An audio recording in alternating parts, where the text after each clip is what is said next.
섭취하라고 외치셨던 국민들께 작은 응답을 드릴 수 있게 되어서 정말 다행이라고 생각합니다.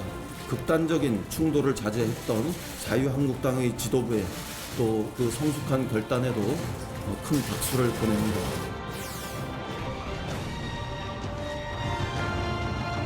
우악법을 반드시 저지하라는 현명한 국민들의 뜻을 받들지 못했습니다.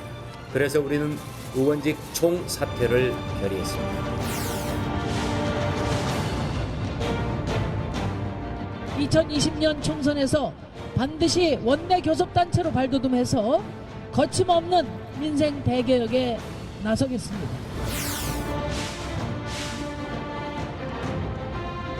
우리 당에 대한 공식적인 여론조사가 이제 시작되는 것 같습니다. 부산 지역만 한정한 것이긴 하지만 새로운 보수당이 제3당으로 나왔다는 말씀을 드리죠.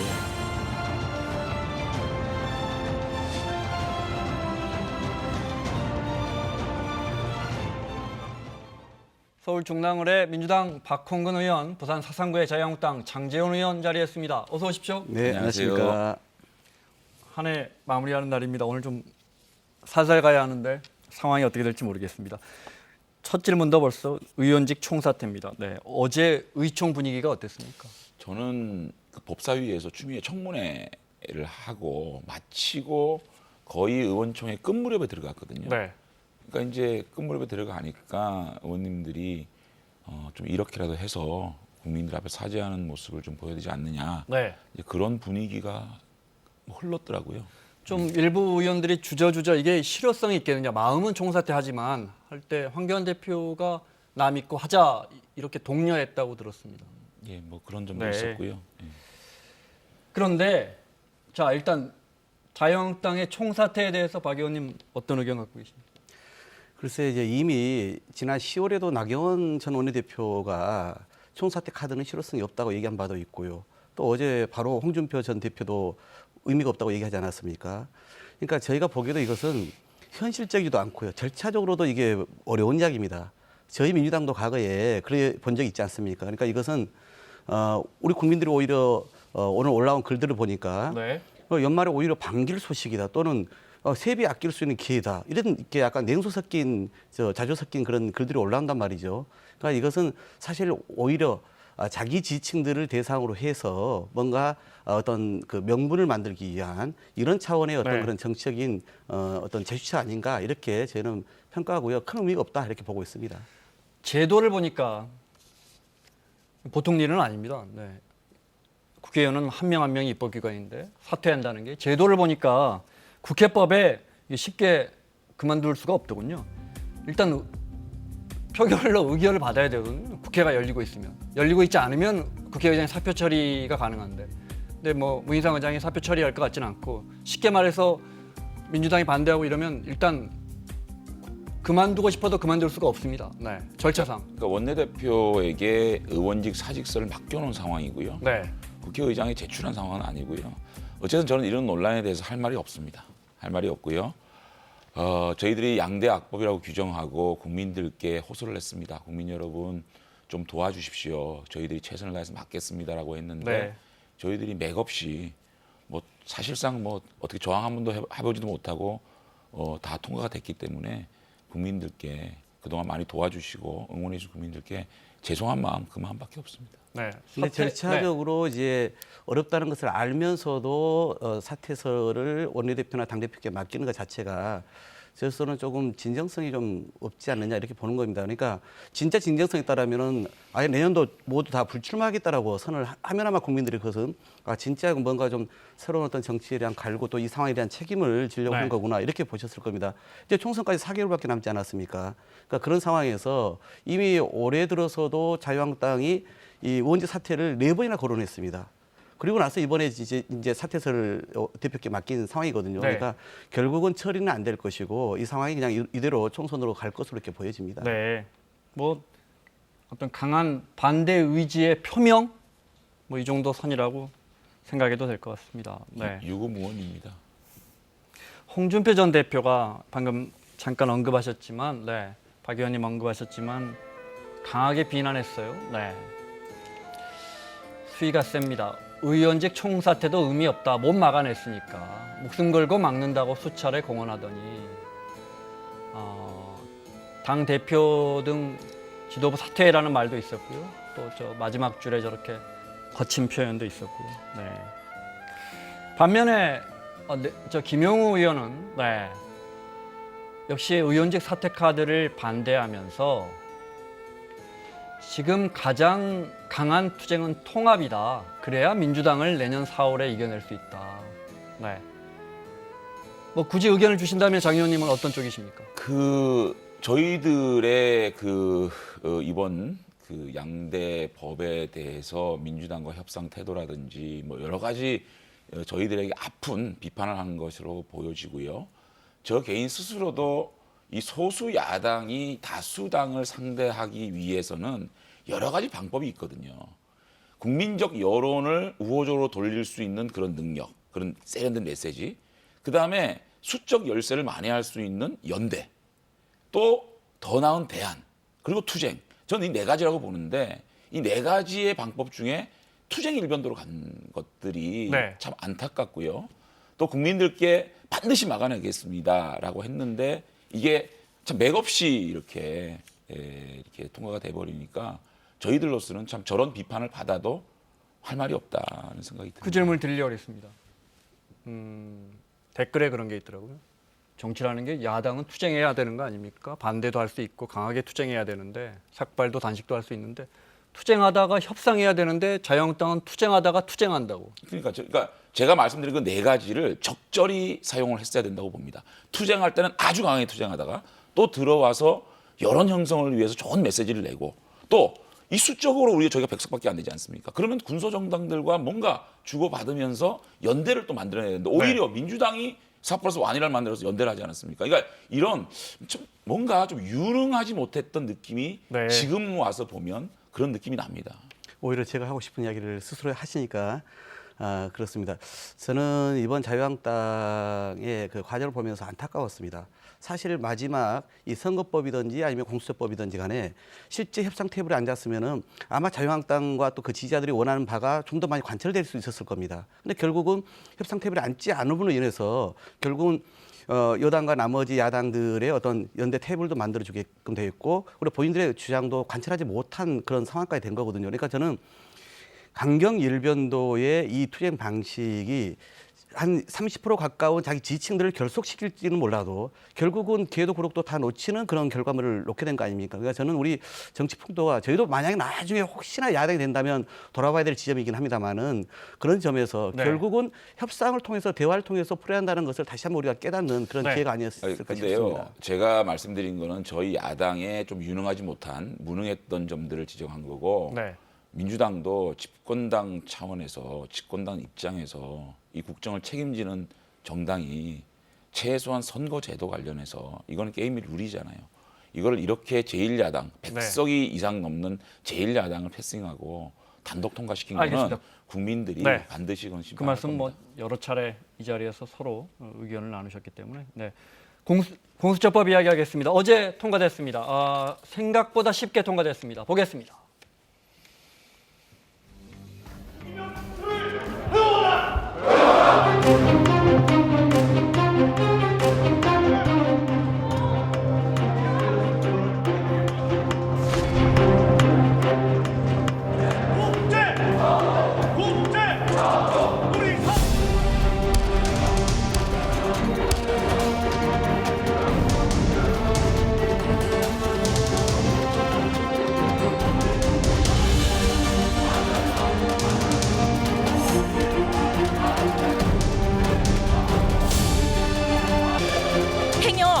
의장님은 아들의 공천을 우선으로, 민주당 의원님들은 본인의 공천을 우선으로 양심이 아닌 청와대의 하명에 따라 직무를 수행하고 계시지는 않습니까?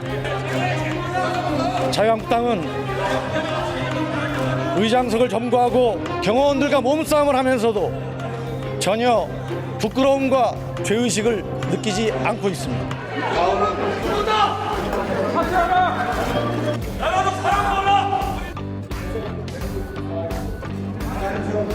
재석 176인 중 찬성 159인, 반대 14인, 기권 3인으로서 고위공직자 범죄수사처 설치 및 운영에 관한 법률안에 대한 수정안은 가결되었음을 선포합니다. 자, 여기까지 보겠습니다. 저기 일부 착오가 있어서 신경민 의원 포함해서 160명이 찬성한 걸로 확인됐고요. 마지막에 이탈표가 많을 거라고 했는데 생각보다 이탈표가 없었습니다. 이미 저희가 마지막 윤소아 의원을 대표 발의자로 한 네. 수정안을 냈을 때 155명이 참여를 했습니다. 근데 저희가 어제 아침에 점검했을 때 자칫 151 내지 152가 네. 나와서 조금 염려되는 수준 아니냐 해서 어제 오전부터 원내 지도부를 포함해서 여러 가지를 저희가 동료하고 점검하는 네. 과정을 거쳤습니다. 그렇기 네. 때문에 저희로서는 안정적으로 통과될 거라고 확신을 했습니다. 오늘 나온 보도를 보면 대한신당 등 일부 그러니까 4+1 정당들과 협의하는 과정에서 선거법 협의하는 과정에서 네. 농어촌 지역구 보장해달라는 목소리가 그건 있었거든요. 네, 의석수 줄어들지 않게 해달라. 이걸 보장해주는 조건으로 해서 공수처법 협약이 있었는데 일종의 이건 뭐 매표 행위라고 할 수 있는 거 아니냐 자유한국당 입장에서는. 네. 오늘 김재원 정책위 의장은 전남은 오히려 그래서 한 석 더 늘어난다 이렇게 이야기하던데 그게 어떤 의미인지 모르겠습니다. 네, 어떻게 보십니까? 이 시도별 의원 정수를 몇 명으로 할 것인지에 대해서는 이것은 행안위에서 정해서 지금 선거구 획정위원회 선관위 산하의 독립적 기구로 넘기도록 되어 있습니다. 어제 그 권고 조항이기 때문에 상징적 의미인 것이고요. 그리고 결국은 나중에 이 독립적 기구에서 정하면 거기에 따르도록 되어 있습니다. 더구나 농산어촌 지역이 인구수는 적은 데 비해 소위 그 토지 면적은 넓지 않습니까? 그렇기 때문에 그런 지역의 대표성을 확보해달라고 하는 요구는 그동안 자유한국당을 포함해서 여야 공히 주장을 해왔던 바입니다. 네. 그러니까 그런 차원에서 원론적 촉구인 것이고 그걸 촉구를 이제 받아들일지 말 것인지는 향후 독립적 기구인 그런 그 선거 그 획정위원회에서 네. 판단할 문제다 이렇게 보고 있습니다. 여야가 합의한다고 해서 뭐 대한신당과 뭐 또 두 원내대표가 합의한다고 해서 뭐 그렇게 해서 선거구가 정해지는 건 아니다 이 말씀이시죠? 그렇죠. 더구나 지금 선거구 획정위원회 네. 구성이 과거에는 정당이 추천했습니다. 근데 지금 어떻게 되냐면 중선관위 선거관리위원회가 추천한 것을 정당이 이 사람은 좀 편향된다 해서 배제하는 방식으로 구성하기 때문에 네. 아주 독립적인 중립적인 기구라고 볼 수 있는 겁니다. 네. 표가 좀 생각보다 많이 나오는 건요. 민주당 지도부하고 뭐 대한신당 등등의 당들이 표단속 엄청 했겠죠. 그리고 무기명 투표가 안 되는 상황에서 조홍천 의원 같은 경우에 공수처를 반대해 왔잖아요. 근데 찬성할 수밖에 없었던. 아닙니다. 우리 요청에서 이게 다르게 얘기했습니다. 아니 잠깐만 네. 들어보세요. 공천을 앞두고 그냥 공개 투표하는데 누가 반기를 들겠습니까? 정말 저는 금태섭 의원이 기권을 한 거는 정말 이 헌법기관으로서 굉장히 높이 살 저는 금태섭 의원의 행동이라고 생각이 들고요. 그다음에 아까 말씀하시는 거는요. 농어촌 뭐 지역구를 지킨다 이런 것들은 누더기 선거법에다가 거래를 더한 거다. 그게요. 선거구 획정안도 법안입니다. 그 법안에 대해서 국회에서 반대해가지고 다시 돌려보낼 수 있어요. 그리고 본회의에서 법안으로 또 표결을 해야 되는 부분이 있잖아요. 그렇기 때문에 이런 미락을 통해서 주승용 의원이 끝까지 라디오에서 나와서 반대를 했는데 찬성하지 않았습니까? 그 결국은 선거구 획정안 나오는 거 보자고요. 얼마나 거래가 있었는지. 네. 이런 게리만더링 하면 안 됩니다. 공수처법을 가지고 선거법을 또 거래한 거 아닙니까? 거래를 더한 거죠. 전 그렇게 봅니다. 자, 두 분 말씀하신 건 선거구가 그려져 나오면 어느 정도는 추정을 할 수 있을 것 같습니다. 그렇죠. 유권자분들이 지금 뭐 주승용 의원이나 또 유성엽 의원이나 네. 여수고 정읍이고 그렇습니까? 그런 것 같은데요. 네. 자, 공수처가 내년 7월에 이제 법안 통과돼서 설치가 됩니다. 첫 번째 질문은 일단 우리 입장에서 검찰만 기소할 수 있는, 검찰만 누군가를 재판에 넘길 수 있는 권한이 이제 나눠지는 그런 수사기관이 생기는 겁니다. 어떻게 보십니까? 그동안 이제 우리 대한민국 검찰은 세계 전례 없는 막강한 권한을 모두 갖고 있지 않았습니까? 그런 점에서 이제 처음으로 이 기소 독점주의가 이제 해체되는 것이죠. 네. 그래서 아까 말씀하신 것처럼 이제 이 검찰 그리고 판사 그리고 이제 경무관 이상의 경찰에 대해서는 기소권까지 이제 부여하는 방식으로 네. 가지 않습니까? 물론 저는 국회의원에 대해서도 좀 기소권이 이번에 보장되니까 옳겠다 싶었는데 그 부분은 저희가 이 법안을 만들어나가는 과정에서 혹시나 야당이 이걸 또 가지고 네. 야당 탄압의 도구로 삼지 않겠냐라고 하는 그런 우려가 있다는 걸 알고 저희가 네. 그런 부분은 사실은 제시키고 만약에 국회의원을 공수처에서 수사하더라도 국회의원은 재판에 넘기려면 그건 검찰에서 해야 한다 이 말씀. 그렇죠. 지금은 네. 이제 나머지 아까 얘기했던 분들은 분야는 제외하고 이제는 네. 그건 검찰에서 이제 기소를 행사하도록 되어 있는 것이죠. 네.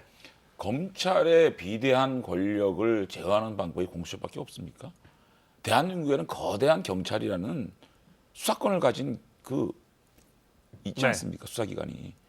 그 검찰의 권력을 경찰에 줘서 경찰과 검찰을 이렇게 건강하게 견제하도록 하면 되는 거지. 그 위에 또 공수처를 둔다? 그 이해가 안 되고요. 지금 검경 수사권 조정의 핵심이 뭡니까? 기소권과 수사권을 분리하자는 거 아닙니까? 그거를 공수처에서는 역행하고 있는 겁니다. 그리고 수사를 이첩받을 수가 있어요. 공수처가 검찰이 수사하고 있으면 오케이 가져와라. 그럼 가져갈 수 있는 거예요. 그리고 범죄 사실을 인지하면 이것을 또 공수처에 보고를 해야 됩니다. 네. 이런 제왕적 검찰이 또 어디 있습니까? 대한민국에 왜 이런 또 다른 이 수사기관을 기소기관을 만드는지 저는 이건 왜 이렇게 해야 되는지 이해가 네. 안 됩니다. 저는. 그 부분 그래픽 한번 올려주시고요. 네. 그리고 박 의원님 의견 듣겠습니다. 네. 지금 이야기하신 이거 말고요. 추가로 논의된 부분요. 네. 뒤늦게 개정된 부분이 있습니다. 보완된 부분. 네. 공수처 법안 바로 공수처 검찰이 수사를 하면 범죄 인지하자마자 공수처에 우리가 이런 이 고위공직자의 비리를 확인해서 수사하고 있습니다. 이걸 공수처에 알리도록 하고 있습니다. 예를 들어요. 지금 장지원 의원 이야기하셨지만 예를 들어 김기현 전 울산시장 하명 수사 의혹을 검찰이 수사하는데 우리가 이거 김기현 전 울산시장 관련 하명 수사를 시작했습니다. 라고 공수처에 알리면 자유한국당에서 우려하는 건 그 공수처에서 그 사건 우리한테 가져와 해서 이 사건을 덮어버린다고 할까요? 뭉개버린다고 할까요? 이럴 수 있다는 거죠. 이 법안을 제가 오늘 가져왔는데요. 네. 두 가지 부분을 먼저 얘기를 해야 될 것 같습니다. 첫 번째는 대통령이나 청와대 직원들이 그 누구도 공수처의 이 업무와 수사에 대해서는 일체 관여를 할 수 없도록 금지를 시켜놨습니다. 법에 의해서 처벌받겠죠. 네. 두 번째, 공처의 수사는 마치는 대로 모든 수사 기록이 다 검찰로 이관하도록 즉시 지체 없이 하도록 되어 있습니다. 네. 그렇기 때문에 공처가 중간에 어떤 권력의 입김에 휘둘리거나 아니면 공처가 수사 결과를 임의로 이것을 조작하거나 이럴 수가 없다는 말씀을 우선 전제로 드리는 것이고요. 이번에 논란이 됐던 이 조항은 어떻게 만들어진 거냐면 저희 당이 제안한 것이 아닙니다. 아시는 것처럼 최배 의원이나 천정배 의원 등이 제안을 하신 겁니다. 그리고 그 제안했던 취지를 우리가 받았던 이유는 왜 여기 우리가 이견을 달지 않았냐면 이런 겁니다. 지금 이 공수처뿐만 아니라 이제 검찰과 경찰과 같은 다른 수사기관이 있지 않습니까? 네. 그 수사기관들이 수사를 하고 있어요. 그런데 그것을 지금 이 현재 통과된 법안으로 보자라면은 이 수사를 가져올 수 있는 상황이 되지 않습니까? 그런데 그렇게 했을 경우에 수사가 다시 중복적으로 누군가가 수사를 받고 있는데 다시 공수처에 가서 또 조사를 받아야 되는 문제가 발생하지 않겠습니까? 그렇기 때문에 수사 초기 단계에 소위 이 수사의 관할권을 정리해 줄 필요가 있겠다라는 취지에서 이 조항이 들어간 것입니다. 장 의원님 반론 듣겠습니다. 아니 저는 이해가 안 되는 게요. 검찰의 비대한 권력을 견제하기 위해서 공수처를 뒀다. 그럼 공수처의 비대한 권력은 누가 견제하죠? 그럼 고등 공수처를 만들어야 됩니까? 그러니까 뭐가 조금 잘못되면은요. 그 안에서 합리적으로 개혁하고 개선할 생각을 해야지 이거를 이렇게 징벌적으로 그 검찰을 힘을 빼겠다고 다른 기관을 만드는 거 저는 이건 개혁이 생각하지 않습니다. 그리고 아까 말씀하셨듯이 이거를 범죄 수사의 관할권을 주기 위해서 이첩을 할 수 있다고 하시는데요. 그럼 왜 그게 공수처가 원하면 그거를 다 이첩해야 간다는 강제 조항이 있어야 됩니까? 그러니까 그거는 명백하게 이런 주요 수사에 대해서 공수처가 독점하겠다는 얘기밖에 아니거든요. 그리고 이 사건도 문제가 있습니다. 오랫동안 공수처 문제 얘기한 거니까 이런 공수처는 저는 정말 그러니까 좋게 얘기하면 옥상옥이고요. 나쁘게 얘기하면 아주 권력이 개입할 수 있는 여지를 굉장히 강한 저는 이런 수사기관을 생각합니다. 그런데 제가 아까도 말씀드린 것처럼 이것은 권력이 개입할 수 없는 여지를 이 법에 다 담아놨다는 말씀을 먼저 드렸던 것이고요. 두 번째, 국민들이 왜 70%가량이 이 법이 필요하다고 얘기를 하겠습니까? 고위공직자부터 모범을 보여라. 그 범죄를 예방하고 범죄가 있을 경우에 그런 권력 눈치 보지 말고 중립적으로 제대로 수사를 하라. 이런 요구가 이게 담겨져 있는 거 아닙니까? 검찰만 놓고 보더라도요. 그동안 경찰과의 관계에서 이게 과연 수평적 관계였습니까? 완전 수직적 지시 관계였죠. 그렇기 때문에 그동안 검찰의 비리와 관련된 수사는 0.2% 기소가 됐습니다. 국민들 같은 경우는 관련된 사건이 50%가 기소됐습니다. 이렇게 500배 차이가 나는 그것을 어떻게 우리 국민들이 동의할 수가 있습니까? 그래서 저는 지금 말씀하신 이 공처가 비대한 문제가 아니고요. 지금 공처의 직원들 몇 명입니까? 전체 다 합해봐야 검사와 그다음에 그 공처의 저 수사관과 그다음에 직원들까지 해서 80명 되죠? 그렇습니다. 85명 이내로 되어 있습니다. 그런데 지금 검찰은 검찰만 2,200명이 넘습니다. 어떻게 이게 알겠습니다. 네. 똑같은 규모로 얘기할 수 있겠습니까? 먼저 여야 지도부의 아니, 입장 들어보고 아니. 네, 논의 이어갈게요. 네. 검경 수사권 조정은 왜 합니까 네. 그러면? 그 이유 때문에 검경 수사권 조정하는 거 아닙니까? 자, 그 이야기는 잠시 후에 제가 질문으로 드릴게요. 먼저 여야 지도부의 어제 공수처법 통과 입장 들어보겠습니다. 네. 해를 넘기지 않고 고위공직자 범죄 수사처의 설치를 매듭 지을 수 있어서 정말 다행입니다. 우리 국민의 마음을 헤아려서 극단적인 충돌을 자제했던 자유한국당의 지도부의 성숙한 결단에도 큰 박수를 보냅니다. 공수처 설치는 대한민국 민주주의의 일보 전진입니다. 공수처 설치는 군부, 정보기관, 수사기관 같은 특권 권력을 마침내 해체하기 시작했다는데 가장 큰 의미를 부여할 수 있겠습니다. 검찰은 무소불위의 권력을 휘두르던 권력기관의 낡은 외투를 벗고 투명하고 친근하며 민주적으로 운영되는 따뜻한 국민의 검찰로 거듭 태어나시기를 바랍니다. 공수처법은 한마디로 문재인을 위한 악법입니다. 대통령은 좌파 변호사 집단인 민변이랄지 참여연대 등 좌파 단체 출신들을 대거 공수처 검사나 수사관으로 임명할 것입니다. 대통령이 좌지우지할 공수처는 김정은의 충견인 북한 보위부나 히틀러의 주구였던 나치 게슈타포 같은 역할을 할 것입니다. 그들은 공수처라는 단어를 쓰겠지만은 국민들은 문재인 보위부 친문의 충견이라고 읽을 것입니다. 자, 얘기해 드릴게요. 네. 장지원 의원 아니, 이야기하신 그러니까 것처럼. 우리 네. 박홍원 의원 말씀 중에 이 검찰이 경찰을 상명하복식으로 했기 때문에 경찰이 전혀 견제를 할 수가 없었다. 그렇기 때문에 그러한 문제를 해결하기 위해서 검경 수사권 조정하잖아요. 검찰의 수사권을 대폭 경찰로 이관하는 거 아닙니까? 그런 걸로 먼저 해보고 네. 그래도 안 되면 공수처로 갈 필요도 있다고 생각이 들고요. 네. 그 다음에 하나만 말씀드리면 권은희 안이 그래도 합리적으로 나오지 않았습니까? 권은희 안에는요. 수사에 대한 이첩은 다른 수사기관과의 합의를 통해서 할 수 있도록 아주 좀 완화시킨 부분이 있거든요. 그 다음에 검사에 대한 기소권은 또 줬어요.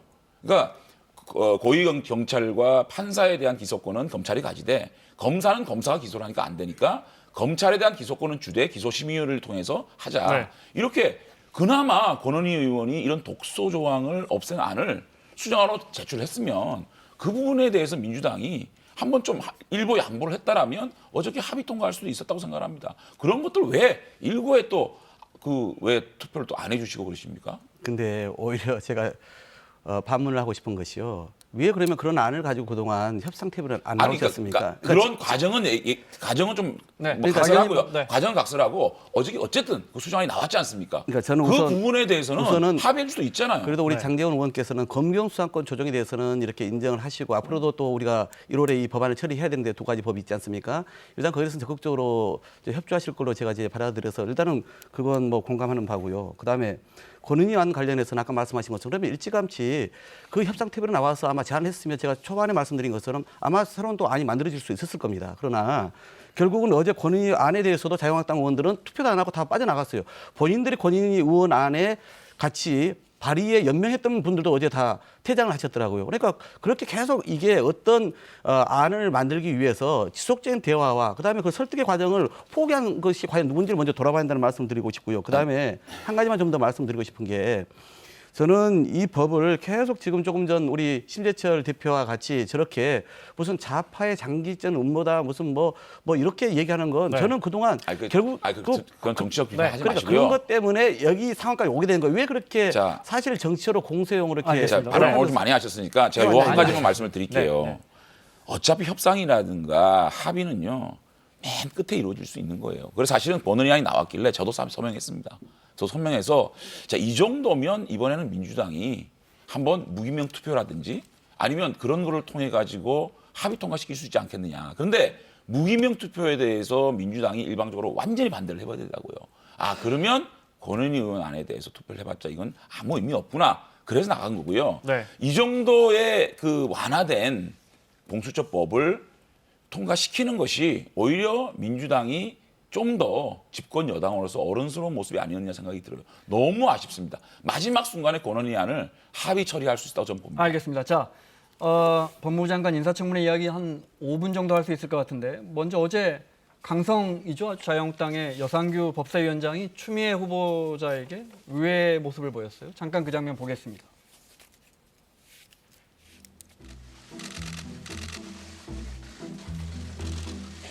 네, 선서하고 어제도 본 장면이군요. 네. 여상규 위원장이 저런 요건에 저렇게 흐뭇한, 저건 아마 몸이 불편해서. 네. 예, 제가 본인이 지금 이야기해도 기억이 정확히 나지 않는데 하여튼 잘 제출할 수 있게끔 노력하겠다라는 왜 무슨 답변을 하겠어요, 이 자리에서. 그래. 아니, 그러니까. 회의 진행은 제가 합니다.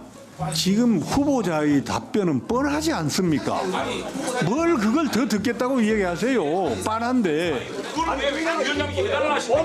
여상규 위원장님이 끝물에 너무나 사회를 잘 보셔서 제가 존경을 표합니다. 자, 이거 간단히 넘어가죠. 이 현상은 어떻게 봐야 합니까? 어제 제가 박지원 의원께는 판사 출신 분들끼리 서로 뭐 좀 잘 봐주는 거 아니냐 이렇게 질문 드렸는데 장지원 의원님 현장에 계셨으니까. 아니, 제 발언에 대해서 저렇게 말씀하신 거예요. 네. 아니, 그 원래 여상규 위원장님은 법원 쪽에 국정감사 가면 좀 부드러우세요. 네. 이렇게 말씀드릴게요. 기자인 저 입장에서는 법원 감싸기 요즘 감싸기보다는 네. 뭐 어떻게 중립적으로 사회 하셔야죠.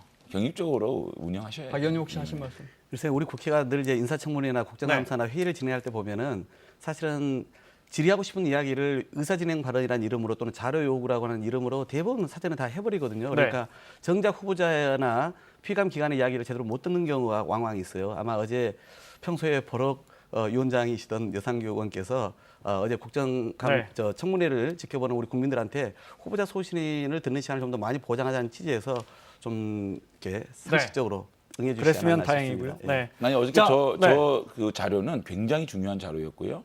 출판비 1억이 행방이 굉장히 그게 포인트였거든요. 그래서 저희들이 강하게 요청해서 결국은 추미애 후보자가 네. 그 5천만 원 자료를 영수증 냈습니다. 내놨으니까요. 네. 네. 그건 일단락 된 것 같고요. 자, 중요한 건 추미애 후보자의 답변 여기서부터입니다. 검찰 인사와 관련해서 이렇게 이야기합니다. 어떤 뜻인지 한번 그 속내를 읽어보시죠. 듣겠습니다. 검찰은 안 보이고 윤석열 총장만 보이는 시대를 살고 있습니다. 단호하게 인사권을 발휘해서 이 기형적 인사를 바로잡는 정상화하는 데 역할을 해주십사라는 말씀을 드리겠습니다. 모든 인사는 공정하고 적재적소에 배치한 인사여야 되고요. 국민 신뢰 실추를 많이 지적을 하셨고요. 국민 신뢰를 회복하는 방법은 바로 어떤 조직 재편 이런 것이 좀 필요하지 않을까 생각을 합니다.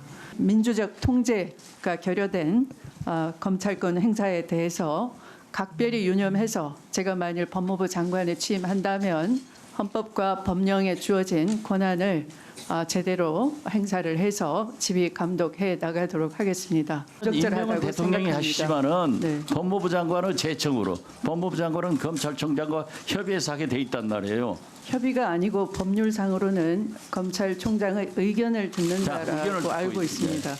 자, 원론적인 이야기를 한 것 같기도 하고 바꿔보면 검찰총장이 왜 법무장관하고 협의합니까? 나는 그냥 그 사람 의견만 들을 겁니다. 제가 결정하는 거지요로 해석할 수도 있습니다. 굉장히 우려스러운 발언이었죠. 사실 저희가 가장 걱정하는 거는 현재 윤석열 검찰총장 호가 그 권력형 문제에 대해서 이 정권의 살아있는 권력에 대해서 수사를 하고 있는데 그 수사팀을 고검장이 몇 명 공석이 돼 있는 거를 승진한다는 명목하에 이렇게 좀 인사 이동을 시켜가지고 그 수사팀이 와야 될 수 있는 소지가 있거든요. 그런 지점들이 굉장히 걱정이 됩니다. 사실 대통령령으로 검사의 보직은 1년을 보장을 하거든요. 그런데 지금 인사를 할 수 있는 방법은 고검장이 비어 있는 것을 메꾸는 방식으로 현재 지검장들을 고검장으로 승진시키면서 그 수사팀 자체가 와야 될 수 있거든요. 이런 네. 부분에 대해서는 추미애 장관 후보자께서 만약에 장관이 되신다면 이런 일은 벌리지 않았으면 좋겠다. 그런 차원의 뭐 은유적인 말씀 아니었느냐 생각이 듭니다. 네, 법무부 장관은 누구보다도 아마 법과 규정, 절차에 따라서 업무를 공명정대하게 집행을 해야 될 겁니다. 그런 점에서 보자라면은 지금 대통령이 이제 임명권을 행사하고 장관은 제청권을 행사하도록 돼 있지 않습니까? 그러니까 그건 법에 따라서 해오는 네. 것이죠. 그리고 문제는 그동안 이제 검찰은 소위 선출되지 않는 권력을 행사해온 거 아닙니까? 그렇기 때문에 선출된 권력이 거기서 민주로 통제하는 것은 당연하고 그것이 법에 지금 규정되어 있는 것이죠. 어제 이야기는 저는 우선 그렇게 받아들였고요. 또 하나는 현재 고검장 이상의 자리가 5석이 비어 있습니다. 너무 장기간 지금 비어 있는 거 아니겠습니까? 그러니까 또 정기적인 인사 시즌이 이제 돌아옵니다. 그러니까 결국은 장관으로서 법에 규정된 또 절차에 의해서 그렇게 해서 비어 있는 공석을 당연히 인사를 해야 될 것이고 그 과정을 통해서 이 검사 검찰주의 안에서의 어떤 그런 그 분위기 쇄신이라든가 아니면 적재적소에 가장 적합한 사람을 배치하는 것은 그건 당연한 책무라고 저는 보고 자, 있습니다. 알겠습니다. 검찰을 견제하는 거는 법원이 견제하고 있는 겁니다. 대한민국 사법 체계상. 알겠습니다. 자, 마무리를 해야 되는데 애둘러가지 않고 제가 그냥 이렇게 여쭤볼게요. 윤석열 검찰총장이야 임기가 보장돼 있고 그 밑에 지금 여권에서는 검찰 수사가 지나치다라고 보고 계시니까요. 그 밑에 지휘 라인 일부는 교체가 필요하다 이렇게 보십니까? 글쎄, 뭐 저는 그건 말 그대로 원리 원칙대로 가면 좋을 것 같습니다. 그래서 특정인을 예를 들어서 내치는 방식으로 가는 것에 대해서는 우리 국민들도 그건 불편하게 생각을 할 겁니다. 그런데 그동안 검찰이 소위 검찰 내부의 자기 어떤 영향력 행사는 인사를 통해서 해왔단 말이죠. 사건을 배당하고 누구를 승진시키고 이런 식으로 장악을 검찰총장 중심으로 해왔기 때문에 그런 부분에 대한 어떤 관행도 벗어나야 되지 않겠습니까? 그러니까 만약에 인사를 하게 된다면 그런 적재적소의 사람과 그다음에 그런 그동안의 잘못된 관행을 바꾸는 방식으로 인사가 돼야 되지 않겠느냐 보고 있습니다. 지금 유해수 사건이나 울산시장 사건이나 우리들 병원 사건, 이 사건을 수사하고 있는 반부패부와 또 동부지검 이런 쪽에 만약에 추미애 후보자가 장관이 돼서 인사를 한다 그러면 국민적 저항에 부딪힐 거다 생각합니다. 자, 여기까지 듣겠습니다. 자유한국당 장제원 의원, 민주당 박홍근 의원과 함께했습니다. 수고하셨고요. 새해 복 많이 받으십시오. 새해 복 많이 받으십시오. 고맙습니다.